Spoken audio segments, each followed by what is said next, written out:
திருவண்ணாமலை மாவட்டம் செங்கம் சுற்றுவட்டார பகுதிகளில் அதிகாலையில் வெளுத்து வாங்கிய மழையால் மக்களின் இயல்பு வாழ்க்கை வெகுவாக பாதிக்கப்பட்டுள்ளது.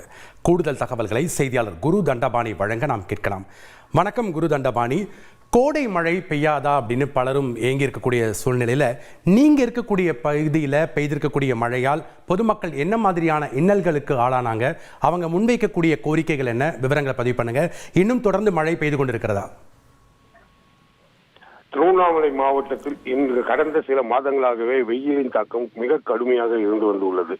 இந்நிலையில் கடந்த சில வாரங்களாக அவ்வப்போது மழை பெய்து அந்த வெப்பத்தை தணித்து வந்த நிலையில் இன்று காலையில் திருவண்ணாமலை மாவட்டத்தில் செங்கம், திருவண்ணாமலை, கீழ்பெண்ணாத்தூர், வந்தவாசி, ஆரணி உள்ளிட்ட பல்வேறு பகுதிகளில் கனமழை பெய்தது.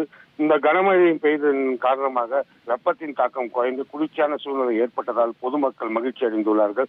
மேலும் இந்த கடுமையான கோடை வெயிலின் காரணமாக திருவண்ணாமலை மாவட்டத்தில் உள்ள பல்வேறு நீர்நிலைகளில் தண்ணீரின் மட்டம் குறைந்து வந்த நிலையில் தற்போது விட்டு பெய்து வரும் இந்த கனமழையின் காரணமாக ஏரிகளின் நீர்வரத்து அதிகரித்துள்ளது. குறிப்பாக இன்று காலையில் திருவண்ணாமலை, செங்கம், கீழ்பெண்ணாத்தூர், வந்தவாசி, ஆரணி உள்ளிட்ட பல்வேறு பகுதிகளில் கனமழை பெய்ததால் பொதுமக்கள் மகிழ்ச்சி அடைந்தனர். மேலும் காலையில் இந்த கனமழையின் காரணமாக பள்ளி செல்லும் மாணவ மாணவிகள் கடும் அவதி ஏற்பட்டனர். நன்றி குரு தண்டபாணி, உங்களுடைய விவரங்களுக்கு.